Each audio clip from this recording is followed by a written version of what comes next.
Hola, bienvenidos a todos. Un nuevo capítulo más de este podcast Aprender para Ayudar. Como sabéis, un podcast dedicado tanto a conocer como a descubrir profesionales de la salud como temáticas interesantes del sector sanitario. Y hoy en concreto tenemos el placer de tener con nosotros a Lucía Redondo, que os cuento un poquito para que la conozcáis. Ella es doctora en ciencias, diplomada en nutrición humana y dietética, con un máster en nutrición y metabolismo y otro en condiciones genéticas, en condicionantes genéticos.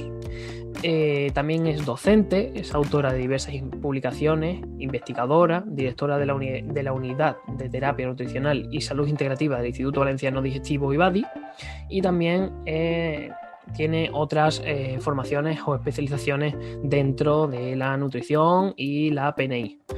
Entonces, hoy venimos a hablar de un tema que creo que es bastante visto en la actualidad y que a mí me resulta bastante interesante, que es el tema de SIBO e intolerancias alimentarias. Antes que nada, bienvenida Lucía a este podcast. Te damos las gracias por hacer un huequito en la agenda para venir a conversar con nosotros. Hola Alejandro, muy buenas, gracias a vosotros.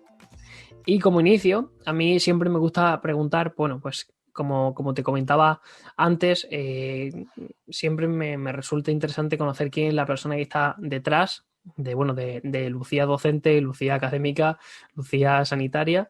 Entonces me gustaría que nos contase cómo te defines tanto en el plano profesional como en el personal.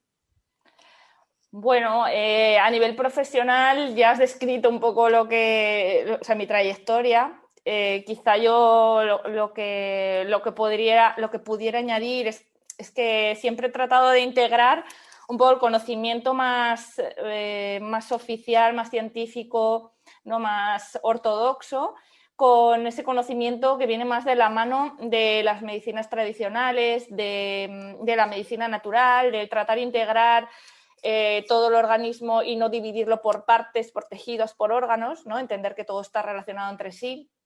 Y esa es un poco la búsqueda que he tenido durante todos estos años, ¿no? Que yo me he formado también en medicina china, que también me ha dado pues, muchas herramientas para entender cosas que no llegamos, que no entendemos, ¿no? Desde nuestra óptica más analítica.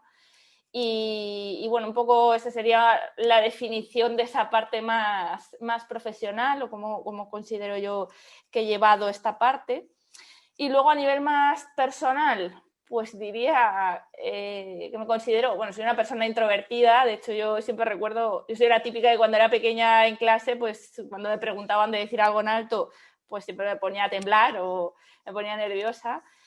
Al final, bueno, con los años y lo que me ha tocado trabajar, que por suerte me encanta y me apasiona, pero bueno, he dado muchas clases. Desde muy pequeñita me puse a dar clase en un instituto de formación profesional de dietética en Barcelona.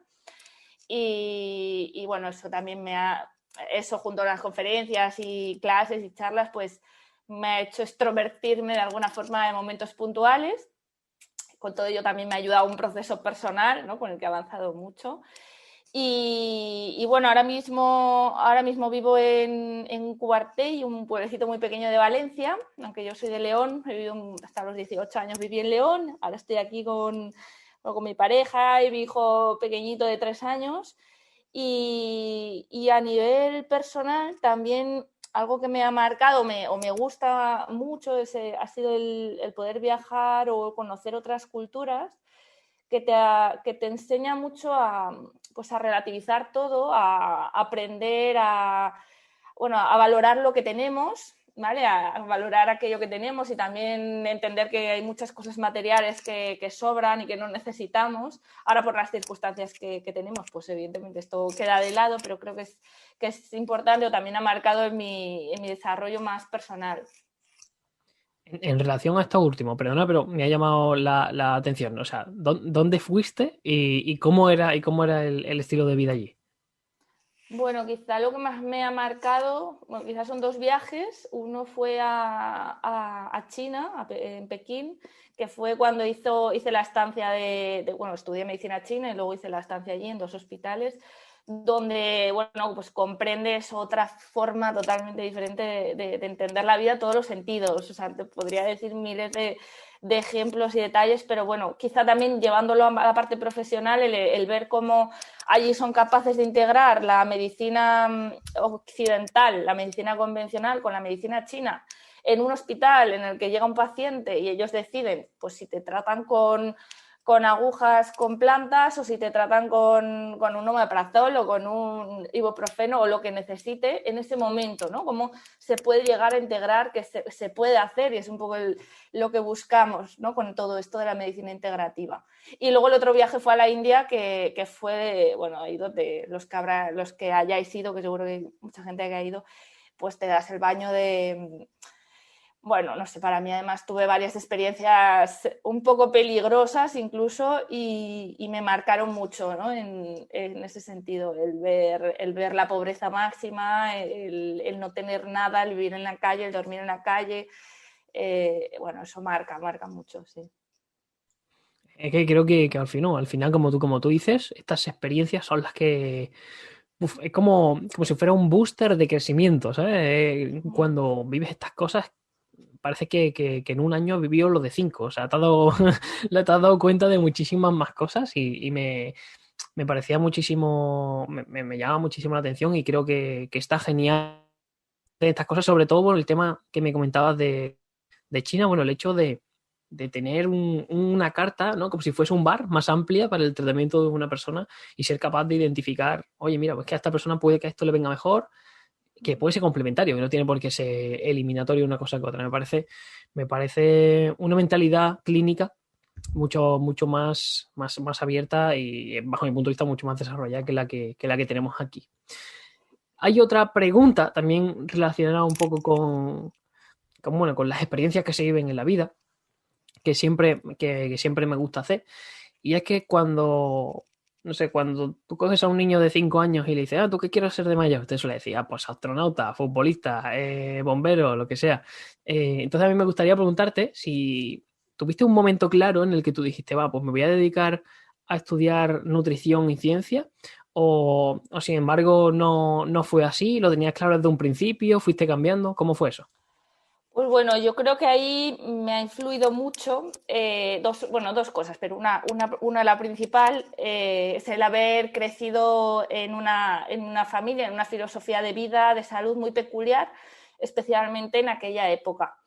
Mi madre, que es Olga Cuevas, que lleva casi 40 años dedicada al mundo de la alimentación natural, de la salud, pues nos crió a mi hermana y a mí un poco pues respetando mucho los ritmos de la naturaleza, comiendo muy bien, utilizando tratamientos naturales para pues, pequeñas dolencias que pudiéramos tener, mucho contacto con la naturaleza, con el sol. Bueno, realmente fue una suerte tremenda el poder vivir todo eso de primera mano y ya desde pequeña. Claro, eso al final te acerca o te ayuda. A mí me encantaba esa parte. Y luego quizá lo que también me estimuló un poco más a lo que es estudiar la carrera de nutrición fue porque yo ya cuando estudiaba en el instituto, el profesor que tenía de biología, Antonio Lazábal, que lo recuerdo con mucho cariño, pues me encantaba cómo explicaba pues todo el metabolismo, el que pasaba cuando comías los alimentos, todo aquello me generaba mucha inquietud y el comprender todo aquello fue lo que al final me lanzó a estudiar dietética y nutrición, que luego enseguida, de hecho, en cuanto empecé a estudiar la carrera, a la vez, el mismo año, empecé a estudiar naturopatía, otras formaciones complementarias. Eso ya más un poco ayudado o seleccionado por mi madre, ¿no? Porque me ayudaba o me estimuló más en esa parte. Lucía, te tengo que comentar que esto coincide en muchas entrevistas. O sea, muchas personas han tenido, en este caso, en tu caso han sido 2 personas, una ha sido tu madre y otra ha sido este profesor de biología, pero justo ayer también lo comentaba con otra persona que sí que es curioso, como muchas veces, dándonos cuenta o sin darnos cuenta, hay personas que llegan a nuestra vida y sin quererlo nos redireccionan a un lado o a otro. En ese caso, tu profesor, justo ayer también me lo decían con otro profesor, y creo que es realmente interesante como al final todos pasamos por este mismo proceso en relación con nuestra vivencia, las personas que conocemos, es al final donde acabamos, independientemente de que de pequeño quisiera ser otra cosa o no, que en tu caso fue bastante claro. Cuando nos estuvimos intercambiando correos, te pregunté, bueno, ¿qué temas podemos hablar? Y me comentaste este tema del SIBO y las intolerancias. Me gustaría preguntarte por qué elegiste esta temática para hoy. Bueno, el SIBO, el sobrecrecimiento bacteriano en el intestino delgado, las intolerancias alimentarias, los trastornos digestivos, realmente es en lo que estoy actualmente dedicada en profundidad. Ahora mismo estoy muy volcada, muy dedicada en la clínica, en la consulta clínica que hago en el Instituto Valenciano Digestivo, que estamos en el Hospital de la Salud en Valencia. Y bueno, puedo decir que alrededor del 90% de pacientes que tengo tienen SIBO. ¿Vale? Entonces, bueno, es un poco en lo que estoy ahora y bueno, aparte de eso, pues también el iniciar a esto, problemas digestivos familiares, personales, tal, que no, al final es lo que también te llevan, como bien decía, siempre hay momentos de la vida, circunstancias que te llevan a dedicarte a una cosa u otra. Pero bueno, la realidad es que, bueno, es que estoy en esto. Y bueno, son muchos pacientes que veo en el día a día y al final pues vas viendo, vas entendiendo, vas comprendiendo y bueno, y también comprendiendo que queda mucho por conocer y por saber, pero bueno, es un poco el motivo principal. Para las personas que nos estén escuchando y no tengan muy claro de qué va este tema de SIBO, de intolerancia alimentaria, ¿nos puedes comentar un poquito, o sea, tanto qué es el SIBO y cómo se manifiesta o cómo realmente se diagnostica, cuáles son los síntomas que se suelen tener? Y lo mismo, pero con las intolerancias alimentarias. Vale, mira, el SIBO son las siglas en inglés del sobrecrecimiento bacteriano en el intestino delgado. Las bacterias o los microbios intestinales deberían de estar sobre todo en el intestino grueso. Entonces, en determinadas circunstancias, ese exceso de bacterias aparece en el intestino delgado, provocando síntomas como la hinchazón o distensión abdominal, que es el síntoma primero. De hecho, te diría que lo que os decía, ¿no? El 90%, la mayoría de mis pacientes, su motivo de consulta es se me hincha la barriga, tengo la barriga hinchada, ¿no? Que es el síntoma típico del SIBO, del sobrecrecimiento bacteriano. Hay otros síntomas, o sea, ese exceso de bacterias pues puede provocar náuseas, eructos, estreñimiento o diarrea, muchos gases, ¿vale? Sobre todo trastornos digestivos. Y luego también muchos síntomas extradigestivos, es decir, hay personas que también les puede producir dolores de cabeza, problemas de la piel, encías sangrantes. De hecho, yo siempre intento preguntar en consulta todo lo posible sobre el paciente para entender qué le pasa, cómo le pasa, intentar en relacionar todos los síntomas que puede pasar, pues preguntar por las menstruaciones, dolores, el sueño, en fin, todo lo que se pueda. El otro día justamente tenía una paciente de revisión, ¿no? Que después de 2 meses más o menos de tratamiento, de dieta, o sea, de alimentación, suplementos y demás, pues bueno, las digestiones habían mejorado mucho, alrededor de un 80%, pero bueno, de lo que estaba más contenta esta mujer era de que había dejado de tener que tomar ibuprofeno para los dolores de la regla, ¿no? Ese era lo que, bueno, que ya estaba feliz, sobre todo por esa parte. Para entender que cuando hablamos del trastorno digestivo, de un SIBO, de un problema intestinal, no solo es el trastorno digestivo, ¿no? Son muchos síntomas que van acompañados.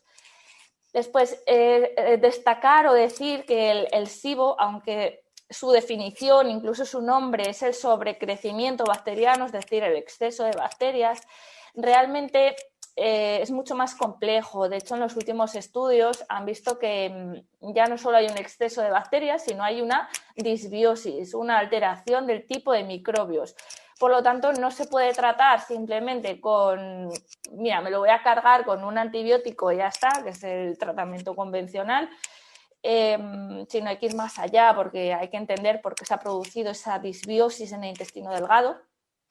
Hay muchas causas y cada uno tiene su causa, digamos, pero que va más allá, ¿no? Incluso para ser todavía más precisos, aunque se llama SIBO, es un exceso por definición de bacterias, en muchas ocasiones no son bacterias lo que hay sobrecrecido, sino son arqueas, son otro tipo de microbios llamados arqueas. De hecho, hay muchos que dicen que no se debería llamar SIBO porque se engloba también le llaman IMO, que son las iniciales del crecimiento, sobrecrecimiento intestinal de metanogénicas, ¿no? De arqueas metanogénicas.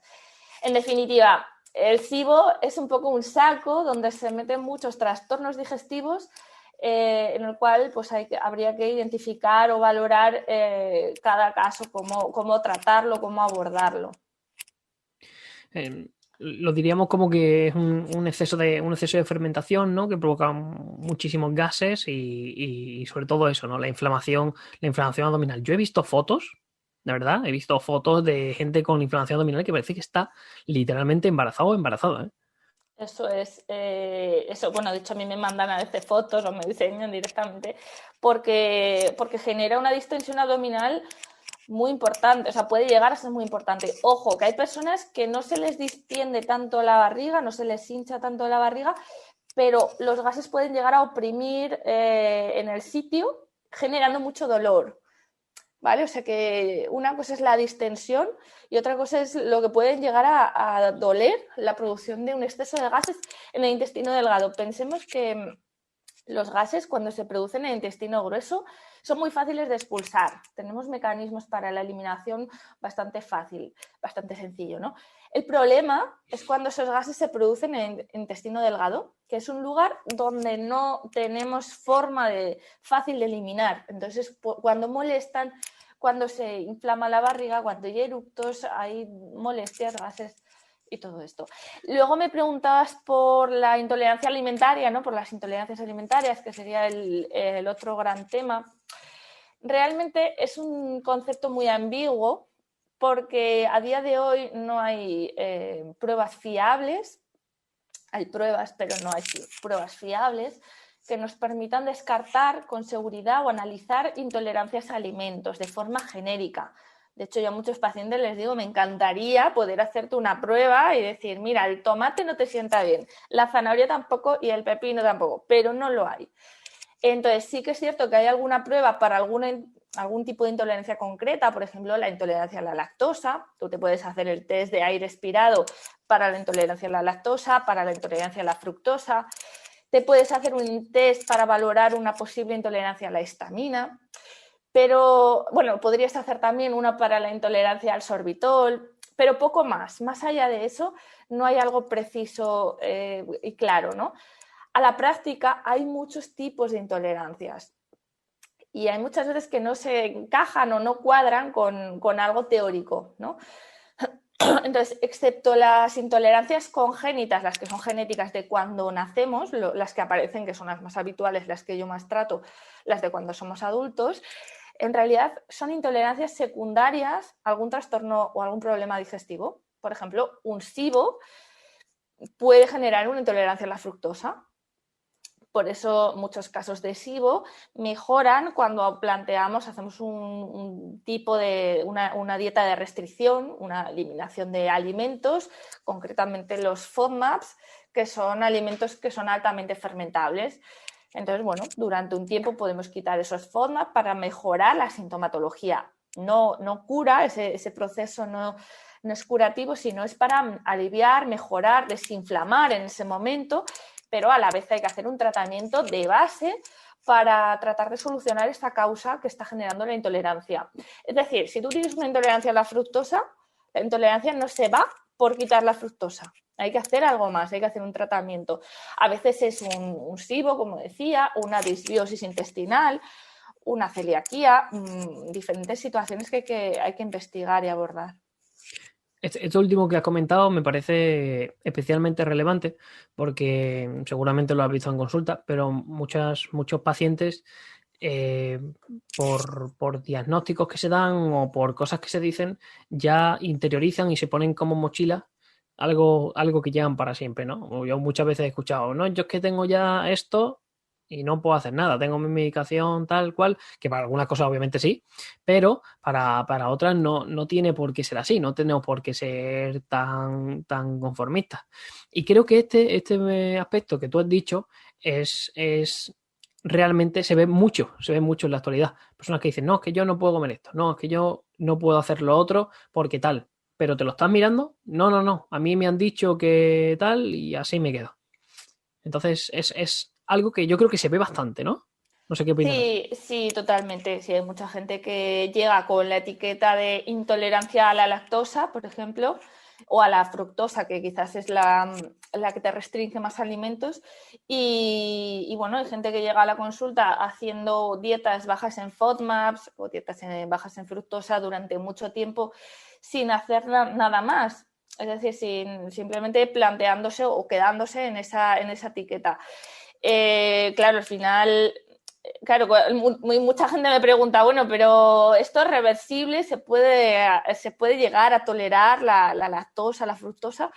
Entonces, como respuesta teórica, es cierto que sí, que se puede revertir, teniendo en cuenta el por qué se ha producido, que normalmente es por una disbiosis, por una inflamación de la pared intestinal que no permite la entrada de fructosa en este caso.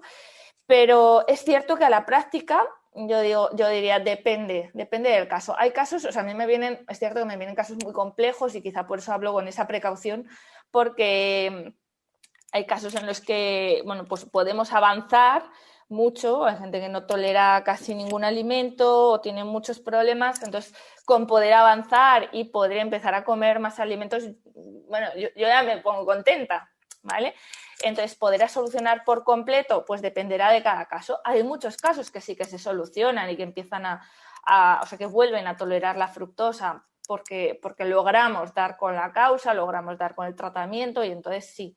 Entonces el consejo, el mensaje es no quedarse con esa etiqueta, sino siempre hacer algo para por lo menos avanzar a la tolerancia.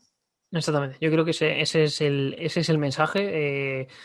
No ser conformistas nunca y, bueno, y buscar solución y confiar en profesionales que están metidos en ello y dejarse asesorar y sobre todo también, como comentaba hace un ratillo, estar muy pendiente a las sensaciones positivas después de intervenciones o negativas inclusive, para saber el camino.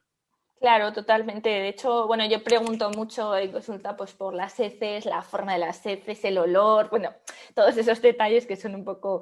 Pero, claro, yo desde la primera consulta es cierto que invito mucho a la persona a que sea mucho más consciente de su cuerpo, pues eso, de sus gases, si son con olor, si no, si hacen ruidos, si las heces son de una manera o de otra, porque eso nos da mucha información, ¿no? Intentar relacionar pues ciertos alimentos con ciertas sensaciones. Sí. Y Lucía, ¿tú por qué crees que este tema del SIBO y de las alteraciones intestinales están tan sobreexpresados en la actualidad? Bueno, primero decir que el SIBO, hace pocos años que se habla del SIBO. De hecho, yo recuerdo cuando estudié la carrera, nadie hablaba del SIBO y era una cosa que no... Ahora porque existe más, o sea, lo que es el nombre del SIBO existe porque lo conocemos y hay una forma de analizarlo, es decir, hay un test de aire expirado que podemos hacer para valorar si hay SIBO, si es sobrecrecimiento bacteriano. Antes que había, pues había barriga hinchada, gases y ya está, ¿no? No se definía como SIBO. Pero el por qué hay tantos trastornos digestivos de esta índole o también intolerancias alimentarias. Mira, yo con el tiempo, a ver, entiendes que todo es un proceso que no aparece de la noche a la mañana. Y yo, por ejemplo, muchos pacientes intento preguntarles por su infancia, incluso por el parto, sus primeros alimentos, si tuvieron lactancia materna, si no. Y más ahora, siendo madre y viendo lo que veo a mi alrededor, sé que hay una parte muy importante de trastornos o problemas que vienen de allí, o sea, vienen del proceso de embarazo, parto, primeros alimentos, que es donde se queda, donde se frauga la huella inmunológica, la huella de la microbiota intestinal, es donde se sella la primera microbiota intestinal. Y eso, luego es cierto que, bueno, se va modulando, se puede ir mejorando, pero claro, al final sumas eso con la toma de fármacos durante la infancia, la alimentación durante la infancia, luego vas creciendo y también el aporte de tóxicos medioambientales, metales pesados, etcétera, etcétera. El exceso de higiene durante la infancia, bueno, y ahora yo no sé qué va a pasar porque con tanto desinfectante y demás, no lo sé, pero ese exceso de higiene es problemático. luego vamos creciendo, tenemos estrés, comemos mal, tomemos ibuprofeno cada vez que nos duele la regla o la cabeza. En definitiva, ese cúmulo de cosas nos lleva a enfermar. A veces es por trastornos digestivos y a veces es por otros síntomas, otras patologías, ¿no? Pero para mí todo ese proceso y la infancia es clave, es fundamental. Por eso todo lo que se pueda hacer, y eso también es algo como un mensaje que creo fundamental, todo lo que podemos hacer en los niños cuando son pequeños para mejorar su microbiota, cuando empiezan a tener pues las heces mal, diarreas, no digiere bien, se le hincha la barriga, empieza ahí a hacer algo porque va a ser una ayuda para su futuro, para no enfermar cuando sea mayor. 100%, 100%. Y de hecho, quizás en los niños es cuando más se tira de antibióticos, cuando más se tira de tal, infecciones, de las típicas operaciones no, es que se resfría mucho, le quitamos las amígdalas. Bueno, eso pasaba no sé, no hace mucho, pero a mí por lo menos me pasó.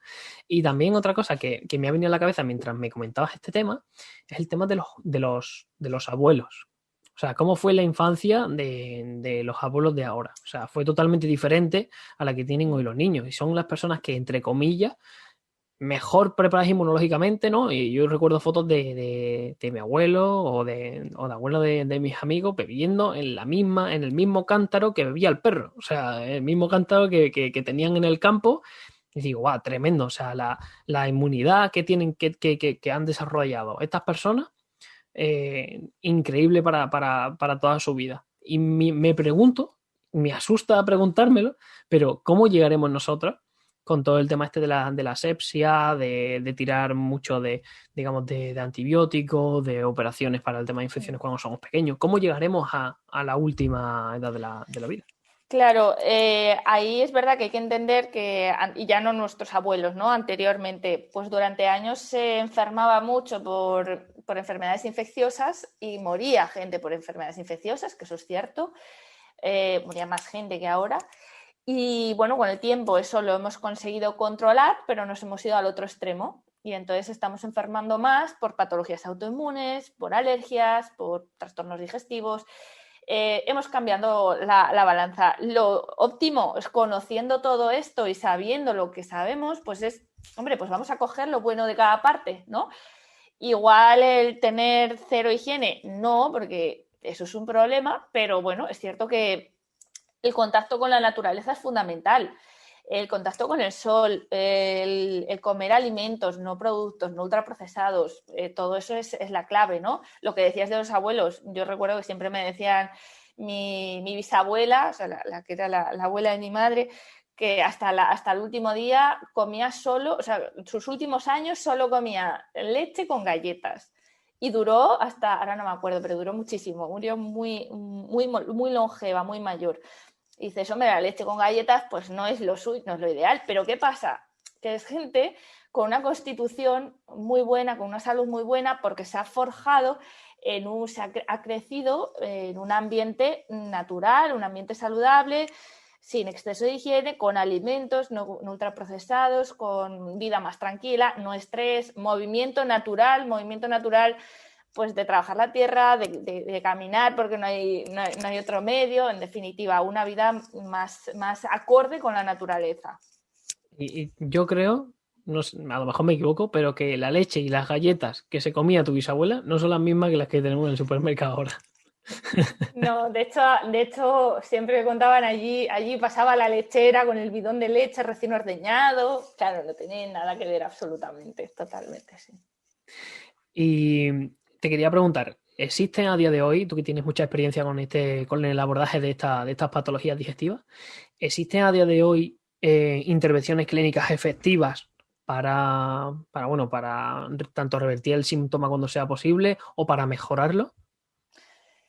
Yo te diría que no existe una intervención clínica única para revertir los trastornos digestivos.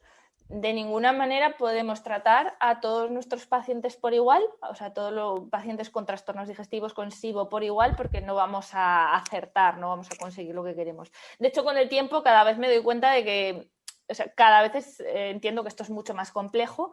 el abordaje de este tipo de patologías, porque como os decía, no hay pruebas fiables para poder pues, decir, mira, haz esta prueba y ya sé lo que decirte, ¿no? Hazte una prueba de un test de microbiota, que ahora está un poco de moda, podríamos decir, y con eso ya te digo lo que tienes que hacer. No, eso no es así.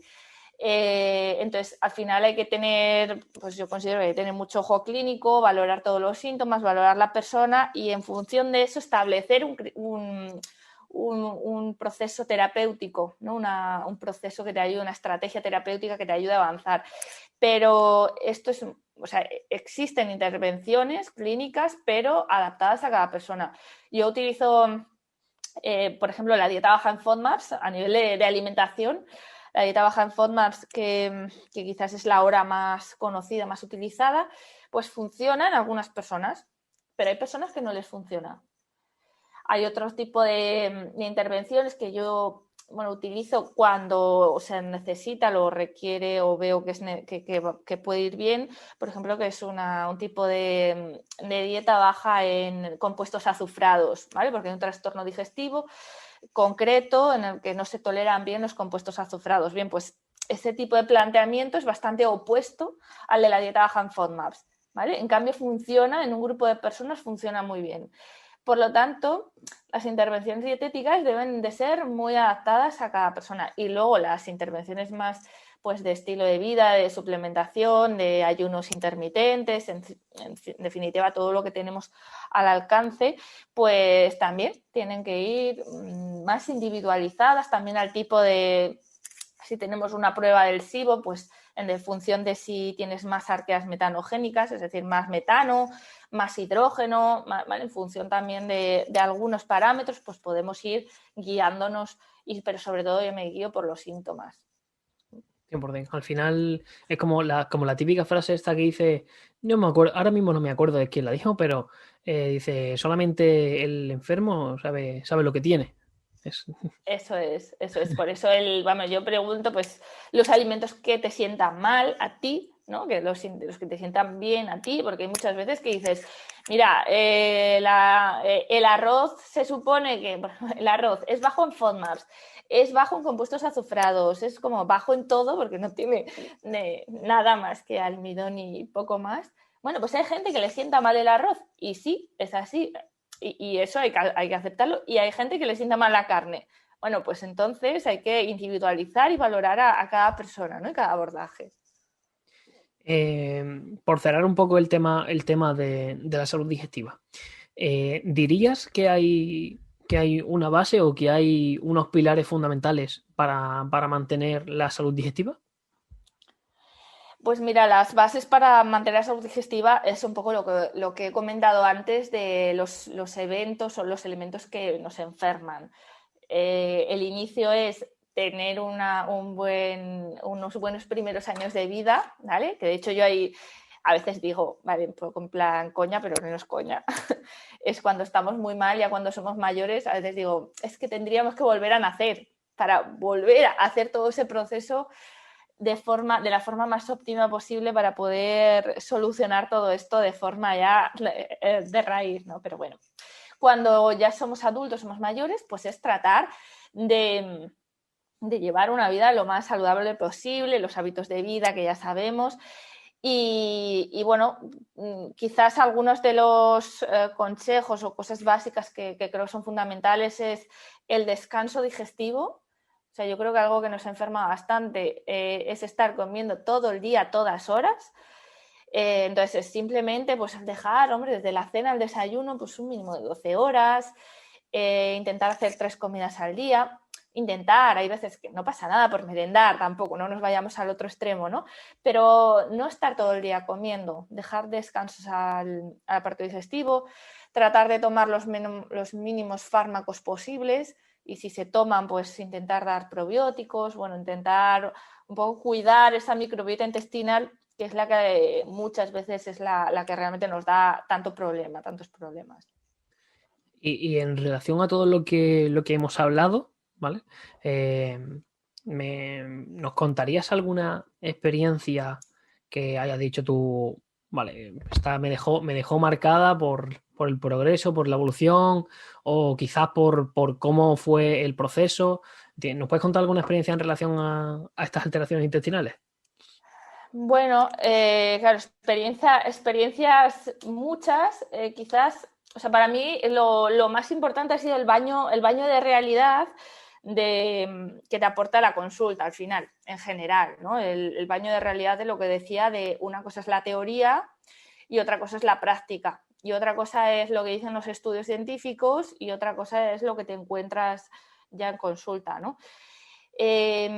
Quizá, o sea, ya no concretamente sobre trastornos digestivos, pero sí que algo que me marcó mucho para ver realmente esa diferencia que hay entre la parte más teórica, científica y la real, pues fue mi experiencia de la parte más de investigación que he hecho, el estar en contacto más con esa parte. Yo hice 2 estancias en el Instituto Rowett en la Universidad de Aberdeen, en Escocia, una en 2013 y otra en 2016, la última para hacer la parte experimental de la tesis doctoral.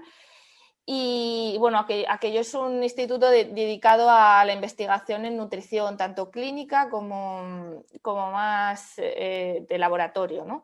Tienen, la verdad, bueno, es un centro subvencionado por el gobierno, lo que supone que tienen muchas herramientas, muchos proyectos, dinero para hacerlos. Y bueno, ahí sobre todo aprendí lo que hay detrás de la ciencia, que es, y el por qué no podemos extrapolar directamente lo que dice la ciencia a nuestra práctica diaria, ¿no? Y cuando dicen, no, eso no lo podemos usar porque no tiene evidencia científica. Bueno, pues es que a lo mejor el kudzu, que es una raíz volcánica, un extracto de la raíz volcánica que se utiliza que yo lo utilizo para ciertos trastornos digestivos, pues es que no está estudiado para eso. Hay algún estudio sobre otras cosas, pero no está estudiado y por eso no lo voy a utilizar. Es que si no está estudiado es porque no hay fondos para estudiarlo o no interesa estudiarlo o no es patentable, no hay ninguna institución, ningún gobierno, ninguna empresa que aporte dinero para eso. Lo mismo con el aloe vera, lo mismo con el pudding de semillas de chía, no sé, o sea, hay ejemplos, miles de ejemplos, ¿no? Pero entender que para investigar se necesita dinero. Y no se investiga lo que uno quiere, se investiga lo que tenemos dinero para ello y lo que tenemos herramientas. De hecho, yo cuando estuve allí, mi tesis doctoral versa sobre aceites, la estabilidad de los aceites en la cocina y el utilizar productos naturales, especias, utilizamos diferentes especias para ayudar a la estabilidad de los aceites, ¿vale? Bueno, pues a ver, al final la verdad es que salió algo bueno porque, bueno, descubrimos, digamos que llegamos a conclusiones bonitas, concretamente el romero, que es una especia de aquí, de nuestra zona, pues bueno, fue muy eficaz para la estabilidad de los aceites, pero el tipo de análisis, el tipo de estudio, al final haces lo que puedes hacer allí con las herramientas que tienes, con el dinero que tienes y con el proyecto que tienes, pero no se estudia lo que uno quiere, ¿me explico? O sea, es bastante complejo. Y eso, el conocer eso un poco, todo ese trasfondo, y a eso se le suma, y ya me callo de esta parte, se le suma todo lo que hay detrás de lo que son las publicaciones. Es decir, para publicar algo tienes que haber descubierto algo. Y tiene que estar bonito y tiene que ser sugerente para que te lo publiquen en una revista buena, de alto impacto y que eso tenga impacto, ¿no? Y para eso pues a veces hay que hacer trajimanejes detrás que normalmente, bueno, o sea, los investigadores son gente muy seria y trabajan muy bien. Yo he conocido a investigadores muy buenos, pero no nos podemos engañar que hay una parte de que tus resultados tienen que quedar bonitos y vas a hacer lo posible para que queden bien, ¿no? Y entonces, bueno, por eso cuando hablamos de ciencia hay que saber de qué estamos hablando y saber interpretar bien todo aquello que leemos, ¿no? Todos los estudios que leemos. En relación a esto, se me venía a la cabeza que lo comentaba el otro día con un profesor, dice, hace 50 o 100 años los estudios científicos que salían, el 50% salía bien, el 50% salía mal, pero es que los que salían mal se publicaban. Hemos investigado esto y ha salido mal. Los resultados son, ha salido mal, tal, no sé qué. Estuviese en la misma línea de investigación, los errores, y dijera, vale, yo voy a seguir investigando esto, pero no voy a cometer los errores yo qué sé, del departamento de la universidad de no sé qué, que ha investigado lo mismo y se ha equivocado. ¿Qué pasa? Ahora, no sé si era el 80, 90, 90 y pico por ciento de los estudios que se publican, ¿sabes? Las conclusiones también. O sea, se ha descubierto lo que se ha ido a investigar. Claro, pero es que al final tú te pones a analizar, a estudiar y haces todo lo posible para que salga bien, porque es lo que sabes que la revista de alto impacto te va a publicar. De hecho, en este sentido, de un amigo, un compañero también nutricionista, Ismael San Mauro, el doctor Ismael San Mauro, que tiene una revista, que creó él una revista de resultados negativos, justamente por eso, donde solo se publican los resultados negativos, porque falta la publicación de este tipo de pruebas para no caer los que vienen detrás, para que no caigan en el mismo error. Totalmente, pues es una genial idea, la verdad. Sí. Y por eso yo creo que ahora no solamente se necesitan estudios que estudien algo en concreto y salga bien, sino que se necesitan tantas revisiones, metaanálisis, sobre la misma temática, sobre la misma cosa, para llegar a alguna conclusión que digas tú, vale, creo que se sabe. Exacto. Y luego, bueno, por ese motivo, por lo complejo que es, yo me baso mucho en el conocimiento ancestral. Es decir, todo lo que sabían nuestros antepasados, tantos miles de años, tiene que servir para algo. O sea, toda esta sabiduría no podemos dejarla de lado y decir, no, ahora solo vale la ciencia. Pero, hombre, que la gente, los antepasados eran personas como nosotros y también avanzaron en el conocimiento.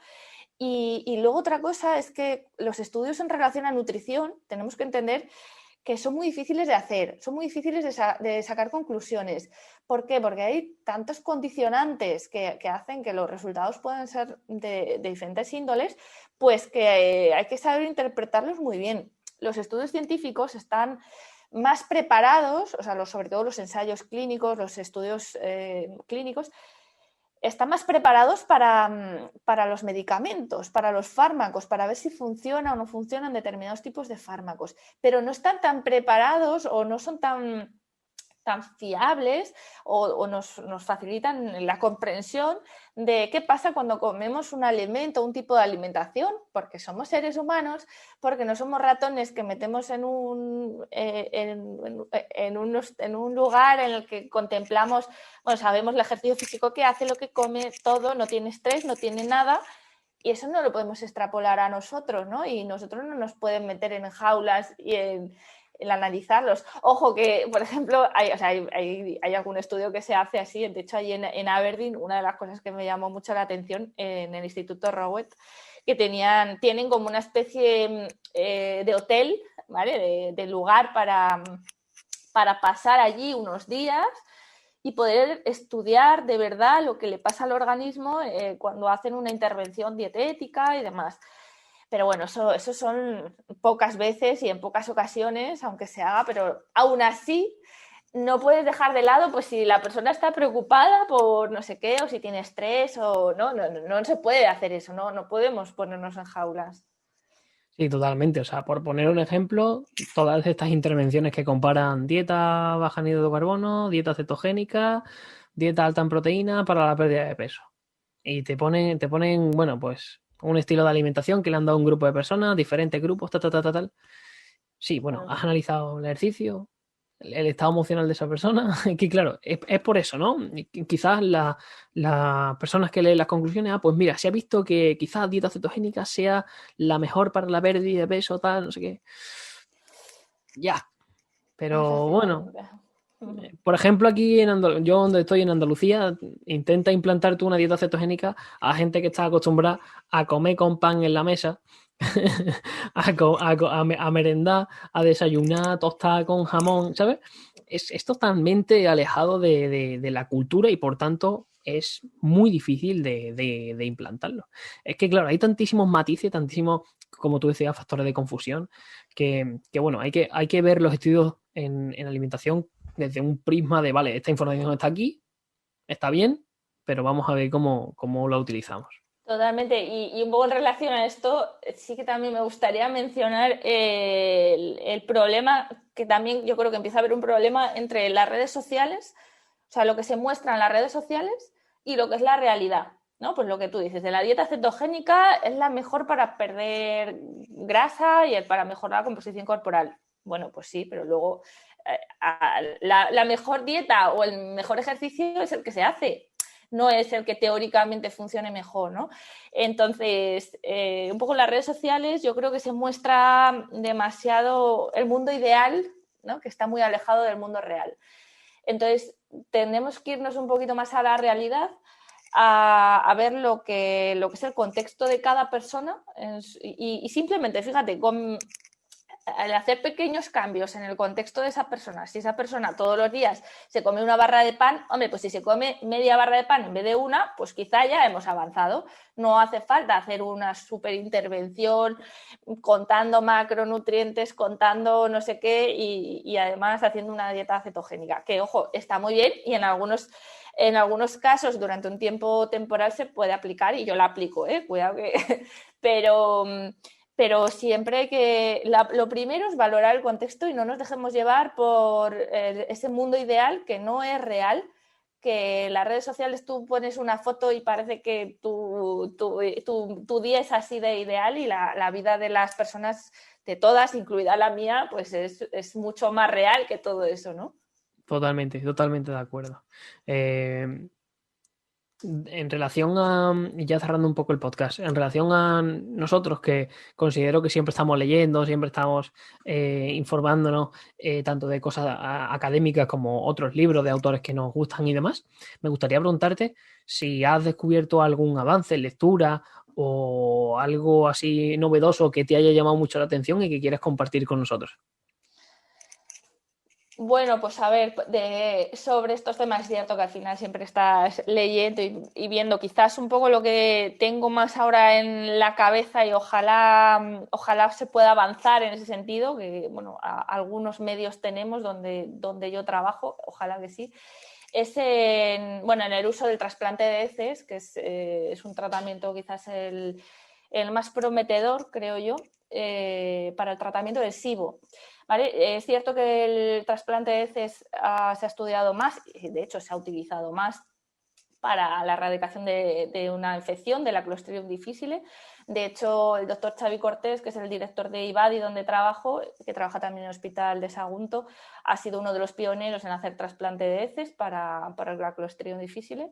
De hecho, salvó la vida de una persona con ese proceso, con ese tratamiento.